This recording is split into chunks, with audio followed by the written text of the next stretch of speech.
This week we sit with Jaleesa Trapp and Arif Garcelle to discuss how they bring their culture to the world of IT in the Pacific Northwest. Arif Garcelle is a serial entrepreneur who grew up in Brooklyn, New York, and graduated from the historical Tuskegee University with a computer science degree before receiving an MBA from the University of Chicago. He is the founder of multiple startups including Floodgate Academy and Vibe Heavy. His resume, experience, and commitment to building community make him one of technology's most influential people to know. Jaleesa Trapp is a computer science instructor from Tacoma, Washington's Hilltop neighborhood. After graduating from the University of Washington's Human-Centered Design and Engineering program, she opted to return to her community to teach coding at the Intel Computer Clubhouse, where she was first introduced to coding in middle school. She has a deep passion for building community and social justice and will pursue a master's degree at MIT's Media Lab this fall. School is teaching you to be perfect and drive theory to perfection. Right. Corporations are saying, give me the best thing fast as you can that can make me money. Right. You got to choose one of those. What's up, everybody? I go by the name of Domo, And I go by the name of Yoshiko, and each week we sit down with cultural ambassadors to talk about how they defied societal norms to live their lives with no blueprint. Who are you? I am a Pan-African man living in a white man's world right now. I don't know. Who am I? I'm a dad first. I'm a son. Husband. Father. Friend. Activist. Alchemist. Revolutionary. That's who I am. It's a lot. It's funny because when everybody asks me this question, I try to think of something deep, but I can't. I don't know. I'm a teacher, friend, community activist, technologist. I don't know what else to describe myself unless we want to start getting a little, ratchet, so. Yeah. I mean that. we can go wherever you want to go. Let's go ratchet. Okay. How do y'all define culture? That's a good question. I guess for me, I've always known my culture, at least, to just be all black everything, loving everything black. My parents made sure of that from a young age. I didn't know that The Wizard of Oz was a movie. I only knew The Wiz because my parents only bought black movies. I thought everybody knew what Juneteenth was. We stayed home from school to watch the Million Man March. And I went to school the next day like it wasn't a holiday yesterday. I was confused. So for me, my culture has always been loving who I am, loving what I look like, other people who look like me. And so I always thought, when I was growing up, I thought that everybody's culture was like that. Everybody, loved people who looked like them and uplifted people like that. I don't know. I'm personally not in the habit of redefining words. I think words have definitions, and I like to use and operate off those definitions. Yeah. People have operational definitions of words where they try to reassign terminology, and those are the most confusing people for me to ever talk to because I can't communicate with them because they're using language that I know the word that just came out of your mouth. I just don't understand how you're using it. Yeah. So when we started this, I actually took a swipe at that really quick because I always love to level set on language with people when I have conversations to make sure we're having the same thing. So we're here. I'll say what the definition of culture is, and then I'll kind of like the sister says what it means to me. But culture is a general term for the social behaviors and norms found in human societies. Culture is a central concept in anthropology, encompassing the range of phenomena that are transmitted through the social learning in human societies. So that's the definition of culture. Right. So I only operate off that definition because I'm speaking English. Outside of that, I've always kind of embodied it to be the contextual normality, right? So what is normal to me very much like the sister described, I grew up in that same household, right? It was black, all black, everything, right? That's my culture. My culture is one of Black American culture, more specifically Black conscious American culture, or even more specific, a sense of Afrocentrism, right? Being Afrocentric in my thinking, not just Black, right? Because to me, that Black is a label that's assigned, and so my family has always come from being conscious of our roots, not being in this country or in this culture. So always being a family to connect back to some sense of source that, originated on the continent. Right. So, I think when I started off saying I'm a Pan-African man in a white man's world, right? I mean, that just goes, for me, what that means is, like the sister was saying, I've grown up in a household always very conscious of my background, but also very conscious of the fact that I'm moving in a society that is not, I'm not the dominant or the dominating culture is kind of how I like to say it, right? So my culture is not the dominating culture. So as a result, I have to tiptoe back and forth between, right, what I feel is my contextual normality versus what is the contextual normality for the society I have to walk around in. And so that puts me in constant conflict. Right. Yeah. How did you get to information technology? It wasn't until the 7th grade. We had a computer at my house, but all I did was play games like on AOL and chat. I started going to an after-school program called the Computer Clubhouse, and I didn't want to go at first, but that's when my parents had just got a divorce, and a family friend came and got me and was like, "You're not staying home after school, you and your sister, come on." And it was ran by a Black woman, and she, just kind of pulled me into it, like, you're sitting there playing games on the computer, but you could be learning this, you could be learning that. And so that's where it all started for me. I started going to the clubhouse every day after school, started doing the Girls' Day program on Saturdays, and kind of just built a family there because my mom was always at work or at school. And so it was a way for me to still build a community when I didn't have that at home. Do you know the history of the clubhouse? Yeah, so the Computer Clubhouse, it's a network, a worldwide network, and so I actually started going when our clubhouse opened in January of 2001, and it actually came out of MIT Media Lab. They created this Computer Clubhouse model, and there are more than 100 clubhouses around the world. That's crazy. And you grew up in Tacoma? Yes, I grew up in Tacoma. I still live in Tacoma. Yeah. What about yourself? I think my parents had the foresight to know that computers were coming. I don't think anybody could envision the world we live in now unless you were just a sci-fi buff. Right? Like, you know what I mean? Like, we're living the world that, I remember watching in movies and shit. Like, I still don't have my flying car hoverboard, but outside of that, we pretty much in, like, we in the movies, right? We're in, I'm 38, right? So I'm an 80s baby, and by that you have people say the 80s babies like they were born in the 80s. Like I kind of say 80s baby like I came of age in the 80s, right? So pop culture or 80s pop culture was what I chewed on, right? And so Back to the Future and all of these things where we were always talking in the Jetsons. I mean, that's the cartoon I grew up with, right? Like the future and the computer that talks to you, and that's Alexa, right? Like so, right? So. My parents always had that kind of foresight. I think they knew that, like, this tech thing is real, computers are real, we're just seeing the world getting more and more advanced. And so they always say you should do something in it. I didn't want to, right? I was an artist, I was an architect kind of major, right? In my mind, I just wanted to draw and create and sketch.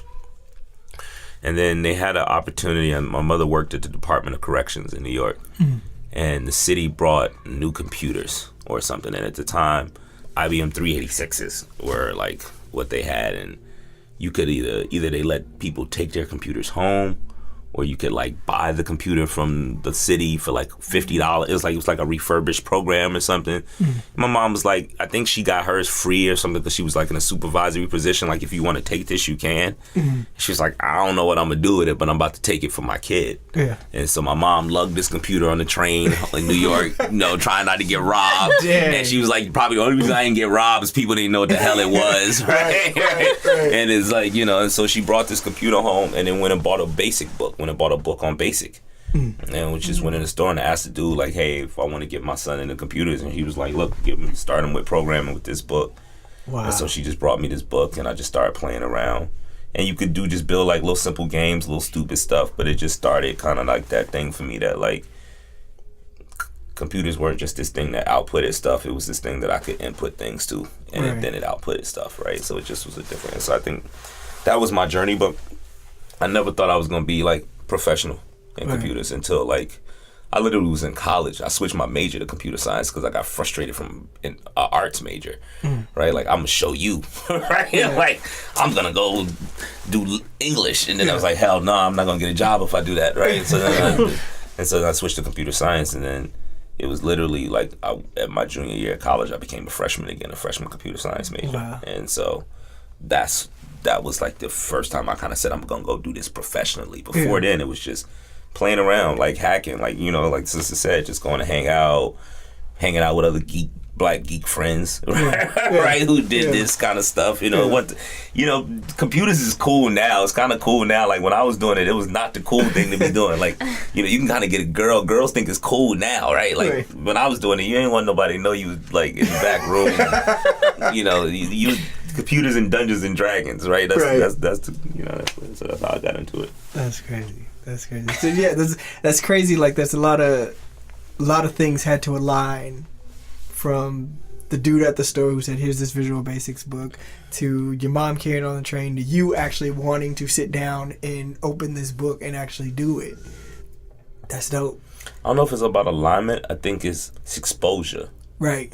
Like you don't know what's there unless somebody just puts it in front of you. Right. And so I think as a dad now, you know, I look at my kids like I have a want for them, and my only want for them is that they are successful and hungry for something. Yeah.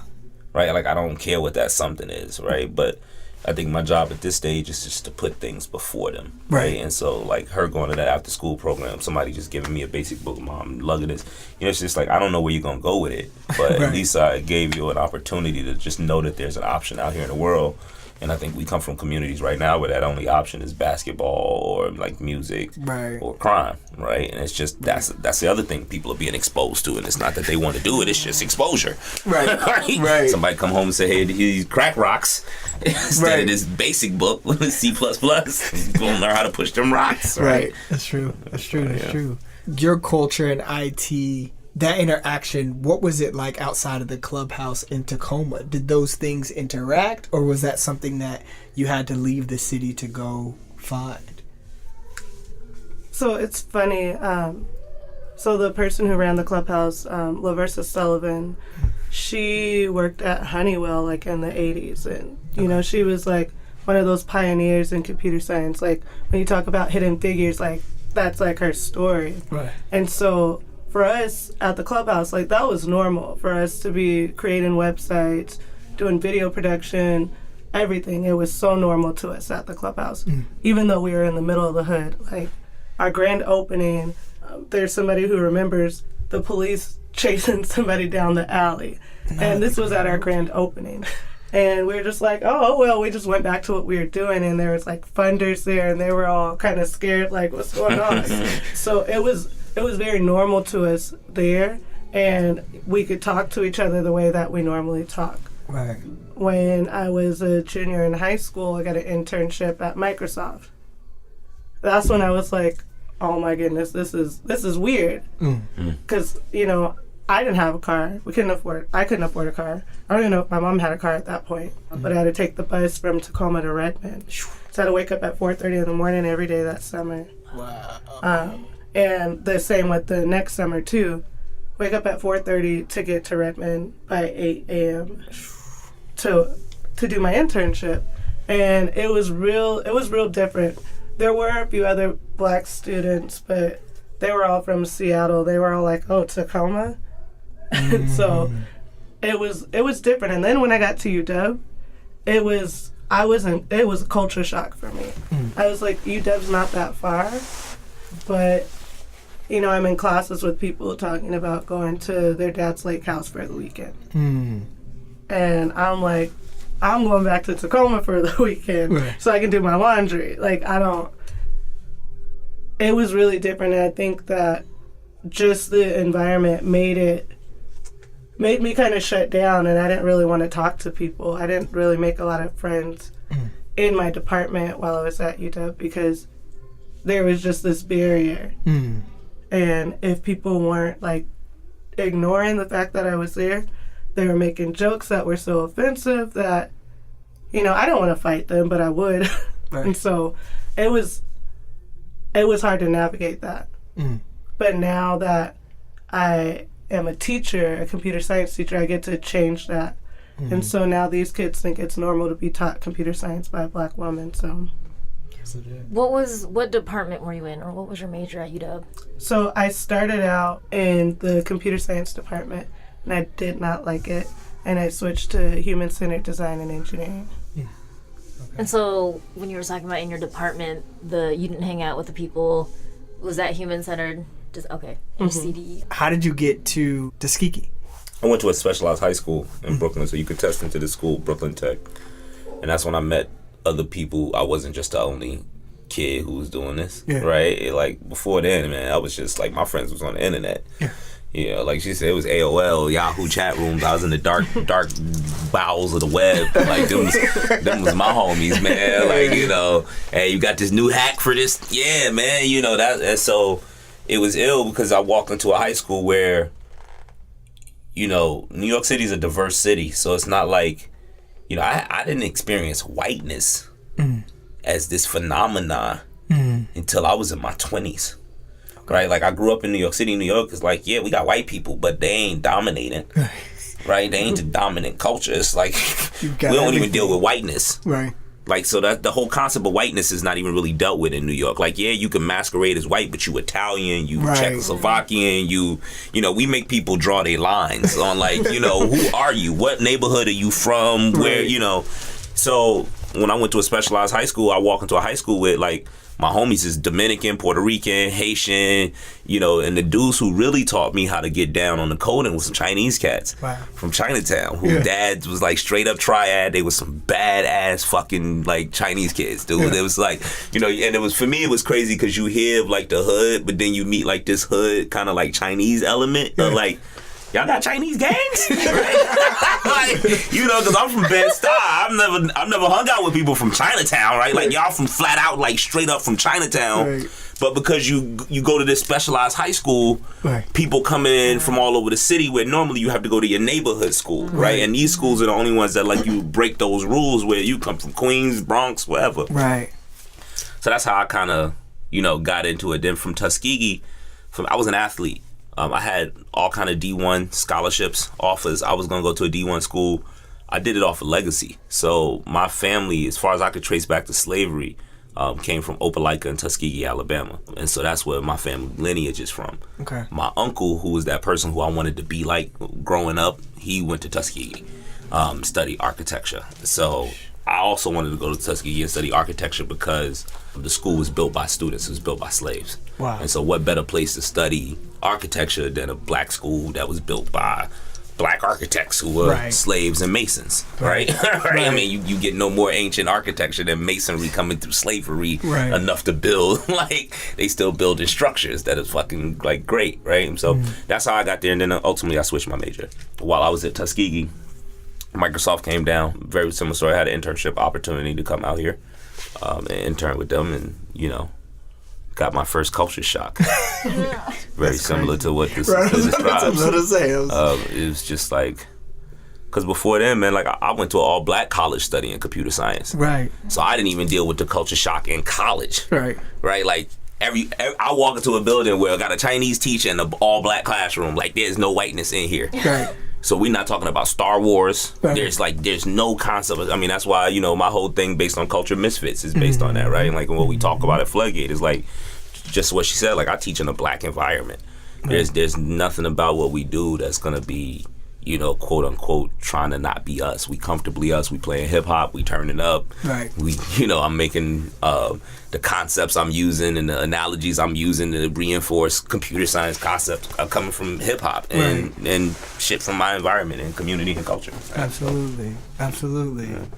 What did you end up doing after undergrad? After undergrad, I was a crazy person, and I did AmeriCorps. I did too. So I say I was crazy just because we had Microsoft, Google, Apple, Boeing, all these companies recruiting at our school all the time. I had even flown out to New York for an interview with some company there down in Manhattan, and I ended up going back to Tacoma to do AmeriCorps. So I was a math and science tutor and academic coach for high school students. What high school? So a couple of different high schools in Tacoma, but I was assigned to my old high school. And so it was through Peace Community Center. And at Peace Community Center, they have Hilltop Scholars. Okay. And so, that was a program that I'd also done, Hilltop Scholars. And so I went back and did AmeriCorps there and was assigned to my old high school. Okay. Nice. What'd you end up doing after college? A couple of iterations of college. I dropped out and came to Microsoft full time. Oh, wow. Decided to do what everybody else was doing, which was screw school and go try to get this bag. Hey. Went back to school. Wound up finishing at Tuskegee about 4 years later. I went back. And then just got in a career, man. I did what I call the bloody triangle of software development, dev, test, and PM. So I argue with myself a lot. So I think it's why I'm the crazy person I am now. Look, I acknowledge it, right? First step, bro. Yo, listen, real shit. First step is, look, I know I'm a little out there. I'm but it's because I've done a bunch of these things, and it's how I view the world and technology different because I've had the fortune of building product from different perspectives. So that's what I did after school. It's just I started building, started trying to chase. What I didn't like about college was the theory of computer science. It was just so much theory. And I had like all of these teachers who at one point in time I just realized that like, y'all freaking researchers, man. Y'all don't know how to get to the bag. Like you actually have never made money because if you did, you would not be sitting here in Alabama teaching me. And so I got to that point where I had to realize that I have to talk to you when I care about theory, but I have to go seek out other things when I want to get to application. And so that's why I dropped out of school, right? Because it was like, all right, I did an internship, and these dudes is getting to the bag, right? Like they taking theory, but some of this shit they ignoring because this software buggy as hell. Right. So it's not like we not. It's not NASA, right? We not shipping perfect software. And the dude told me, he's like, look, man, nobody's life is on the line. Like that shit got a bug in it, nobody gonna die, right? And I was like, oh, okay. It don't have to be perfect, right? Because you come from school, right? Like you gotta have like perfect code, right? That's like real. That's real. You don't pass class with 60% of your code working. Right. Yeah. Right. Companies is making billions of dollars with 50% of their code working. And we could give you the whole 100, but that's bad for business. That's bad for like, oh, don't worry, they gonna pay for it. Right. Like they on the hook, half of it work. Right. Hide the bad half. Put a new UI on it. Right? Like so like if you really think about those two things day in juxtaposition, right? Like school is teaching you to be perfect and like drive theory to perfection. Right. Corporations are saying, give me the best thing fastest as you can that can make me money. Right. You got to choose one of those. That's real. Right. And so one of my homies always said, man, A's become professors and C's hire the B's. And I decided to be a C. Hire me some B's and go get after that bag. That's real.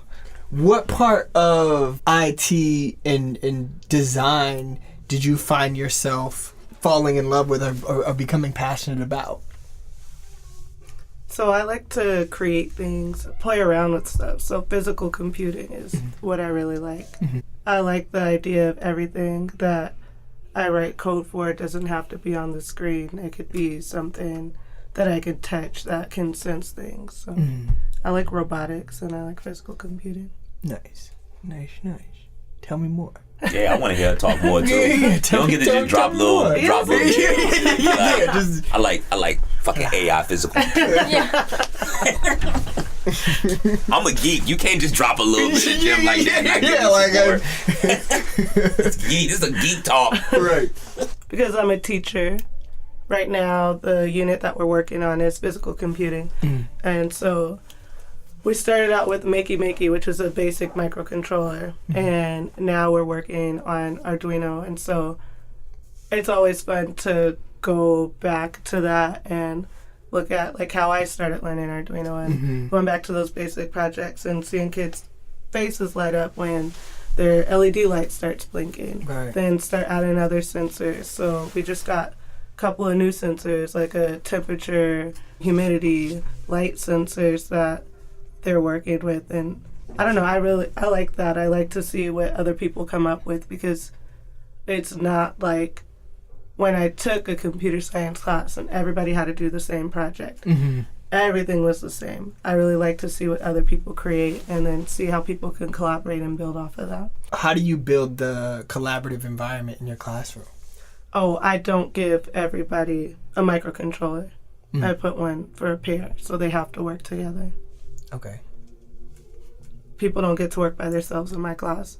They're always working with somebody else. They have to collaborate. That's what's up. That's what's up. And I guess pointing out the fact that both of you are teachers. Tell us about how you got to Floodgate Academy, and then what do you want the outcome to be? Yeah, wow, it's a lot, bro. Floodgate Academy is the manifestation of all my rage from being a black man in tech for 20 years and tired of the lip service and narrative around diversity and how we can't find black engineers. As somebody who runs for-profits and nonprofits, I started a consulting engagement with a company a month ago, and in one day I hired 6 black engineers. Easy. And so for these large multi-billion dollar companies to tell me they can't find black people of skill to hire, it's just bullshit, right? And so for me, it was like, okay, you're saying that, then I'm gonna go start solving the problem by I'm just gonna go prop up a bunch of black engineers that I know I've put through the paces because I've been a hiring manager and I've been an engineer and I know what it is. The other side of it is activism. For me, it's economic activism. I believe similar to what the predatory lending market did to black communities, the boot camp industry is doing to us. These companies are showing up, getting people to sign up for loans, getting people to refi houses, getting people to pay $15,000 to $20,000 for boot camp education, promising them jobs that don't exist. There is nobody waiting to hire you. Just so this 93% higher rate diversity scholarship bullshit is just it's PR and it's predatory on my community. And so for me, it was, if there are people out here that's telling me they really want to code and they want to go do this and they want to change their life, then I felt like it was me and my homies' responsibility to take what we had as our skill and give it back. That's real. Right? And so that's like, for me, that's what the nonprofit was, is how can we give back? I don't have a bunch of money I can go out and throw in the community, but I can teach you how to go get money, right? And so if I can teach you how to go from $20,000 to a $70,000 career in a year, give me hustle and dedication. Like what she said, you get up on the bus at 4:30 in the morning and get to me, that's all I need. I just need people who are willing to work that hard. Right. If you're willing to work that hard, I can put you on rails to get you to the end game. And so that's what Floodgate is, man. I mean, basically is going into underserved communities, black and brown communities, and empowering them, right? It was started by my good brother Devaris down in the Bay Area, his homie Defin, black man, Southeast Asian man, who just basically said, look, we come from the same communities and ain't nobody like us in these tech companies, how we get on, you know what I mean? And so that's the focus, right? Sure. And so we don't charge, it's tuition free, it's a year-long program. Part of it is it's in classroom, but then I also, for the first internship period, I hire them to come work for me. So it's like my brand, my stamp. So like when I go to a Microsoft, I go to Expedia, who just came on as official partners for Floodgate actually this week, and say, how are we going to be competent knowing that your students are competent, or how can we hire them? And I'm saying, well, look, I'm not going to send them to you unless I would hire them. And I'm basically showing you that I hired them first. Right? Like, if anything, you're going to have to hire them away from me. Right. Right. And so that's what it is. So the first 3 months for them is they go through curriculum, and then they come work for my agency for 3 months. And so they actually shadow some of my senior engineers who are working on projects for multi-million-dollar companies. They shadow them. They sit on phone calls. They sit in meetings. They take notes. They run tasks. Because part of it is, what I realize, and like what the sister Jaleesa said, is there's a culture to this business as well, that if you don't get taught that too, It's not just about teaching you how to code. It's like you got to know how to act in a stand-up. You got to know how to engage in a customer call. You got to know what it means to even drive business requirements. It's not just about, oh, this is cute and I want to go build this website. Like, there's so much more business that happens before you even get to the point of like writing code. That's right. And so for me, there's this indoctrination into the culture. And I think, truthfully, is we talk about this culture shock and this whole thing being about culture. My whole thing is culture fit and culture misfits. Whether we talk about it or not, our society teaches black people to code switch. I try to teach them to camouflage. Nothing is wrong with you, but understand that you live in a society where your culture is not dominant. You are not the dominating culture. Therefore, the dominating culture gets to set the rules. So they get to look at you and for no other reason other than they don't like you, tell you you are a culture problem. We had a culture fit alignment issue with them, right? Which basically means you didn't make my whiteness comfortable. Right. And so in order to do that, you got to learn how to walk into these rooms and camouflage, or like what I joke with my classes, turn your cloak on. Right. So I walk in the room and I put my cloak on. And there's some days where I'm like, the cloak ain't working. Right, I'm about to spaz. Right, like the day I walk into the office and y'all decide to have a debate about the bullshit of Black Lives Matter as a group of white people. Right. My cloak, it ain't working. It ain't like, you know what I mean? So that's what Floodgate is, man. It's like, it's really just trying to train people how to come into this industry and survive. Right. That's real. That's real. How do you speak to students about bringing themselves into industry or just bringing themselves after Tacoma? I do have 2 jobs. So there's the Computer Clubhouse, which is the after school program that I went to. And then there's the school. And they're 2 different environments because school, there's different rules. I have to teach standards. I have to grade them. The after school program, they can create. They don't have to worry about me grading it. So there's a little more freedom. There's a lot more freedom there. They get to come and work on stuff that they're interested in. But in both contexts, I'm up front with them from the very beginning. I let them know that they can ask me questions. Because I think a lot of times it's, you have this barrier with your teacher and you feel like you can't ask them questions about culture and about other things like that. My students, they know what I do. They know what I do outside of school. They'd be all up in my business. It's funny because they always say, oh, I found your Facebook. I make my Facebook post public on purpose so that they can see that type of stuff. And because my mama don't have Facebook, so if she wants to see something, she can go. She refuses to get Facebook. But no, they ask me about things that I do outside of teaching, and I am a community activist. I do shut down stuff like museums and streets and stuff. And so it's important that they know that going into computer science isn't just mean that you have to put on some glasses and a button-up shirt and sit at a desk all day.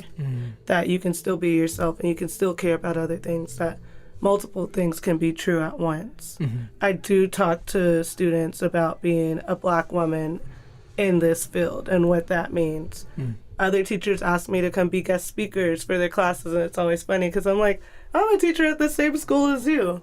But students do see value in it. So making sure that I'm transparent and upfront about everything, I think it makes it easier for them to ask those questions. Right. And talk to me more about just the activism side. And 1, why is that important to you? And 2, how have you been able to leverage technology in a time where technology is so important to the world?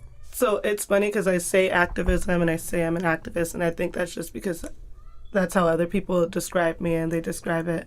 I see it as doing what I'm supposed to do and what I was taught to do, to stand up for what's right, and for those people that can't do it, make sure that I'm a voice for them, especially youth. Because a lot of times they look at youth and they just, oh, you're too young.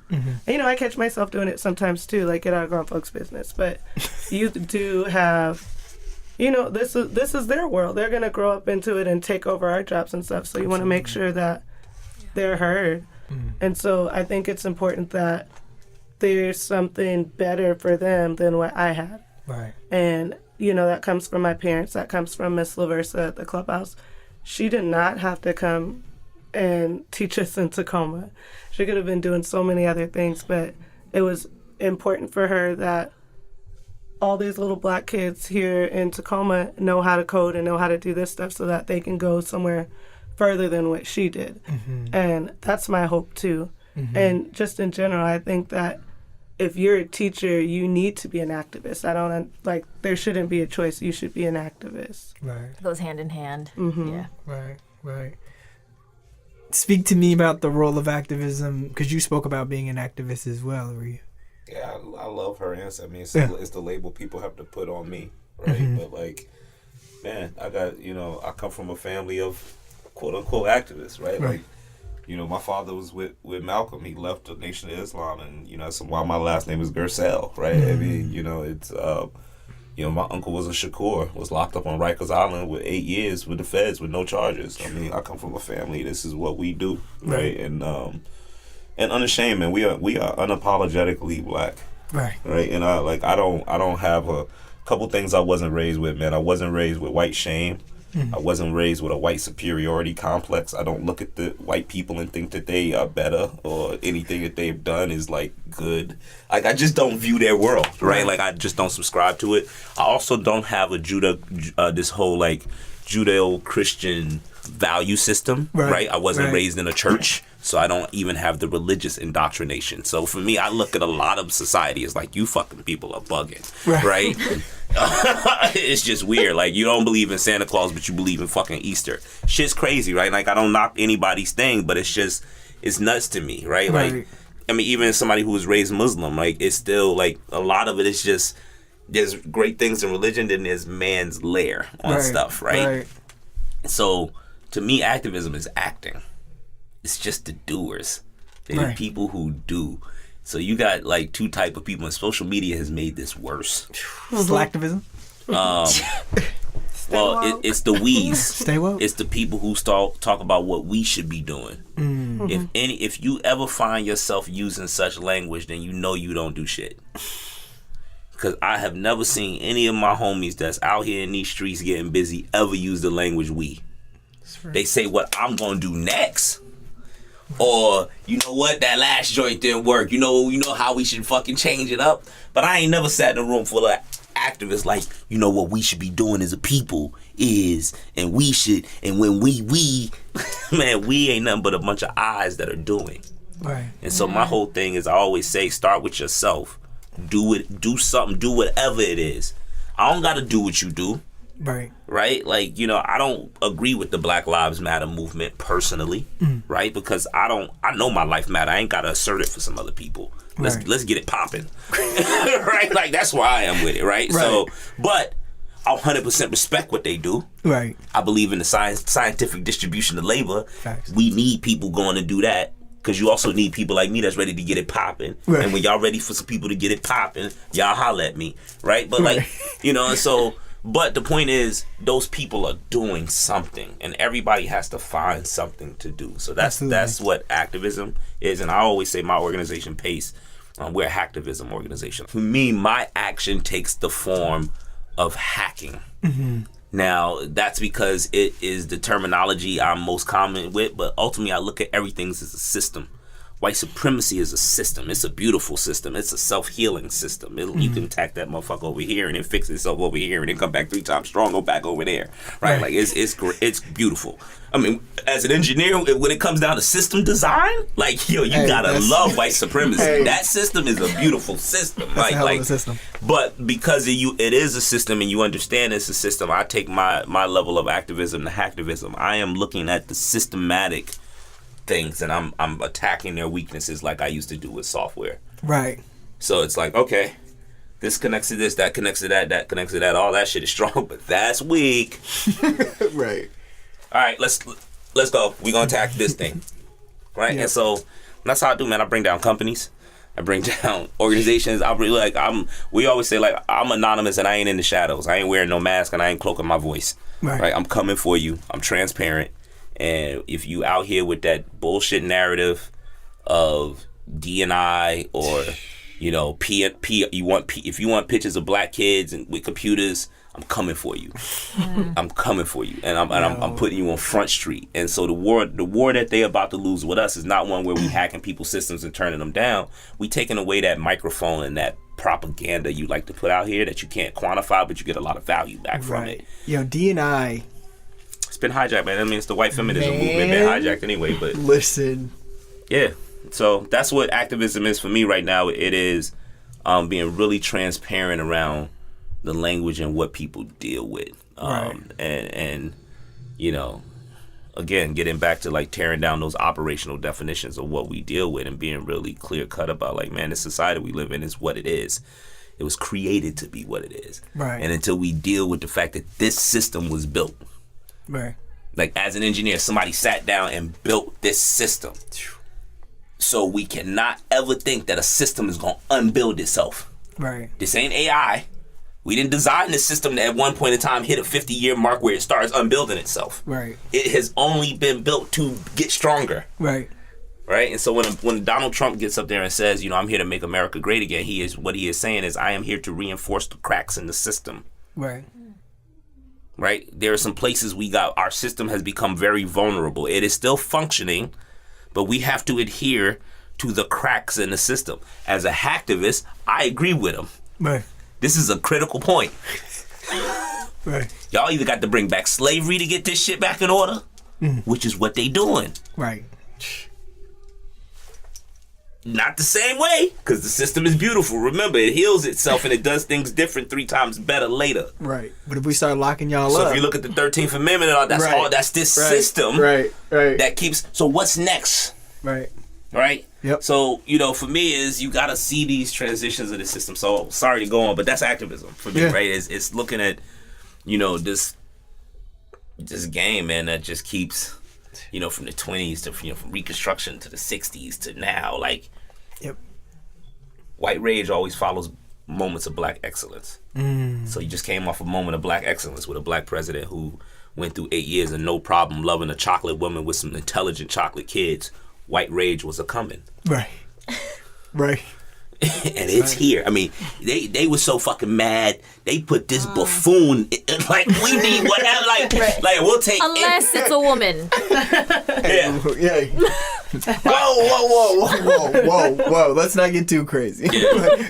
Well, no, that different opinion. I think they bet on the wrong woman. Yeah. I think this country was definitely ready for a woman. I think the problem was people were betting were only betting on vaginas, and that's the wrong way to approach that. And a lot of my female friends, they hate that I say that. But again, I'm a straight shooter on everything, right? Not just one thing. I straight shoot, and so I believe that back in Elizabeth Warren or somebody else like that, right? Facts. Y'all would have had a woman president, Facts. Yeah, flat out. Yeah. But I try to use that same analogy as that's why we ain't had fucking Jesse Jackson or Ben Carson. Can't just be black. Right. Can't just have a vagina. You gotta still be a good person, qualified, smart, intelligent. People gotta fucking like you. Like there's a lot of other things that go into politics, right? You just can't say, I got a vagina, I'm here. My husband had the job before. Right. That shit don't work. Right? So that's facts. Said, run, Jesse, run. No, yeah, man, I mean, shit, we'd have Ben Carson if that logic worked. We dodge a bullet if we're gonna use that logic, right? Yeah, what? No, sit down. That's activism for me, man. That's real. Like just getting out here and breaking stuff down. Can we talk about where you're headed? In the fall, I'm actually gonna start a master's program at MIT, the Media Lab, specifically the Lifelong Kindergarten Research Group. What do you want to do? That's a good question. Yeah. I don't completely know. Actually, you read my personal statement. I did. One of the things that I want to do is get more black and brown kids in this field. And me being a high school computer science teacher at this one school isn't going to cut it. And I want that to be integrated in a lot of things that people do. And so looking at the MIT Media Lab, if you look at the different research groups, it probably would have made sense for me to go to the, I can't even think of the name of the group right now, but it's a social group, and there's people in there who are doing things like like different initiatives for Black and brown students. It's like policy work. Yeah, but I think it's important for, if we're looking at Scratch, very popular Black programming, introduction to programming for kids, and if there's not input from Black and brown people from the very beginning, I know some little Black kids who are like, Scratch, I don't want to do that. That looks boring. That shit's whack. You know? And so there needs to be input from the very beginning. They need to start thinking differently. And so I want to be a part of that. I don't know what specifically I'm going to work on yet, but I'll figure that out in the next few months. For sure. Talk to me about the role that entrepreneurship plays in your life, and how many public companies, Public, like, people know about that. right? Yeah. Because I consider my nonprofit a company. Right, because you are what we call a serial entrepreneur. Yeah, I'm crazy. He said, I just sunset this company, but then I tried to be the singularly focused over the last few years. It's something that I tried to work to get to, and it just doesn't work for me. I had to be honest with myself. My brain doesn't work that way. I attack multiple problems at the same time, and I calculate them at the same time. And so that's just what goes on. So now I'm at a place where I am trying to run things through and scale through process. Having smart people under me who can own a lot of the majority of the heavy lifting stuff, that it really becomes repetitive. So I can focus on strategy and things of that nature. So right now I have 3 or 4 entities right now. And the reason I say, the nonprofit is big because the nonprofit itself, it's Pan-African Center for Empowerment. We call ourselves a STEAM engine for activism. And so kind of taking the whole STEM thing and flipping it slightly as science, technology, entrepreneurship, arts, and marketing. Nice. And so in that, there's almost a separate company out of each one of those initiatives, even in that nonprofit that has, an executive director and whatever. So I run strategy at a higher level, and Floodgate Academy came out of that, right? So that's our science and technology initiative in the agency. But entrepreneurship is, the reason I say that is because just as much as I'm teaching technology, I'm also teaching entrepreneurship, and that's the next thing I'm rolling out is another program called 10th Labs. And in 10th Labs, it's a startup school. It's how do we take Black and brown kids from underserved communities who have dope ideas, and I already know you got the hustle shit, you alive, right? And so, like, the simple fact that you can make it every day in the hood that you come from, right, flat out, just if you got good business ideas, let me just teach you how to, the things that nobody teaches if you go to high school, right? Like how to go even set up a business entity, like a simple LLC. How do you and your homie go get a partnership agreement and go open a bank account and just go get a line of credit? Like just really simple things. And so, for me, I have an investment thesis where I look for ideas that can be large on scale. That's like, wow, this is really dope. This can go outside your community and actually have some impact either nationally or globally. Right. Then there's some things I look at and just go, this is just dope, and it might just be dope for you. And a small investment for me gets you up and going, but that investment comes back, and where typical investors go, I'm not investing in that. Dude, what do you mean they want $10,000, right? Dude, 10 grand brought me back 50, cool. I made some money, but at the end of the day, I actually empowered somebody that turned on something in their community, and now it's employing people or doing so. Anything around like affordable housing or sustainable or job creation, I'm interested in. And so for me, it's that activism. It all is rooted in an economic base, right? And so it doesn't matter. Like I can't just be teaching people how to code because I don't want you just walking up into white companies to work, right? Like that doesn't empower my community, right? Like I want you to turn around and know how to code, and I want to put you with the small mom and pop business that then go build their website or teach you how to be a freelancer. So that's the whole part of them even interning with me at the agency is. Your first 3 months you're learning, then you come and work for my agency for 3 months. But in that 3 months, not only am I just teaching you the industry, I'm actually teaching you how to be a freelancer. Right. You're sitting around people who don't go in offices. Right. You're on virtual calls. You're on Slack. Right. And you're just like, but I'm at a coffee shop right now. Right. And I'm paying you. Right. And so like, you saw my gram. Like I'm moving around, do stuff, but like that's my office. That's it. Right. And so there's a lifestyle that if you don't want to cloak. Right. If you don't want to camouflage or culture fit every day, there's another side to this that you can do. And so for me, the more I can show people how they could do that, one of my most promising students was coming from Tacoma. Right. No job. He was unemployed when he started. No car. busting, figuring out however he could get here. Right. So for me, like, you got kids, you live with your mom, you got, like, that dude, you turn around and get somebody who had $0 a year, and now they're making $60,000 a year. You've just changed their family. Right. Right? You've changed their entire family. Absolutely. The stress levels even change in the family when you're not worried about where the bills are coming from this month. Right. Other people start to dream. Right. Your kids see you do that and start wanting to go, well, shit, daddy did this thing and I saw him that was, but you also show that, like, man, daddy or mommy put their head down and did something. Right. Sacrifice. So it just even shows you, like, so all of that has such an impact on Absolutely. a community. And so for me, there's just so much aspects of our community that's broken that I'm approaching all of it like an entrepreneur. That's it. Right? Like, I've only had successes in entrepreneurship. So I'm not an educator. Right. Right? Like, that's Right. that's the thing. Like, I didn't come to this as like an educator. Right. I came to this mad at educators. Right. Like, I'm an entrepreneur. I know how to solve problems. I'm an engineer and I'm an entrepreneur, and this shit is broken. Right. And this solution that y'all offering is whack. That's not gonna fix it. Right? That's it. So That's it. that's how we attacked it. What would you tell us, someone who's in a computer science program that's getting ready to come out? So I would tell them, one, that there is no mold.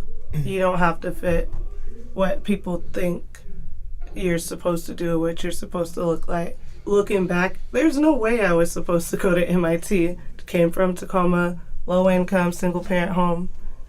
First thing that I ever wrote code for by myself was an interactive CD-ROM, and it was called What If There Were No Black People? And I was talking about black inventors and where we would be without them. And to think about that and think about where I am now, you know, there is no mold. There was no right sequence. I went to UW to get my master's, didn't like it, dropped out. There is no mold, you know, do what it is that you want to do, be passionate about that. And you can be multiple things at once, you know. Do work with Tacoma Action Collective. We all do so many different things, HIV/AIDS prevention, artists, advocates for domestic violence victims, and we come together and we put together our skills. You know, we went to South Africa last year to speak at the International AIDS Conference. People are looking at me like, well, what does computer science have to do with HIV/AIDS? And I'm like, we were the #2 trending topic in South Africa while we were there. And part of that was strategy, using technology, making sure that when I'm doing the social media for actions that we're doing, making sure that we're telling the narrative. We get to tell our own stories. And I don't think that happens enough. We don't get to tell our own stories. And so, you know, people look and they say, oh, well, in order to get to this place, I have to follow this step, and that step. And it's not true. You can make your own path and do what it is that you want to do. So that would be my advice. It's real. You're speaking my language.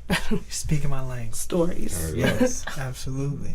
I love what I mean, look, man, I keep feeling like, you know, Bron, right? Like, I'm going to come on behind her and just dunk. Yeah. Right? Like, she's nailing it. I mean, you know, it really is. There is no mold. And to that, you know, I'm a very, you know, I hint at the fact that I'm not religious, but what that balances out doesn't mean I'm not spiritual.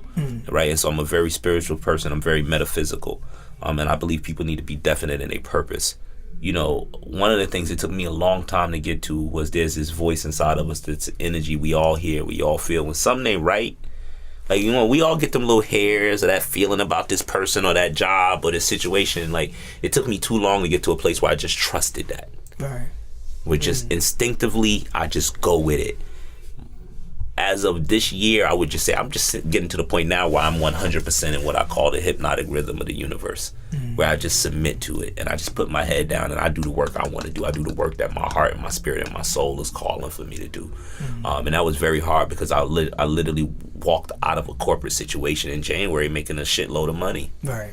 And, Kids. and no, I mean, to come work in the community and teach black people how to code who ain't paying me. Right. And it was crazy because I remember, and right after I did, I had another job offer kind of come through.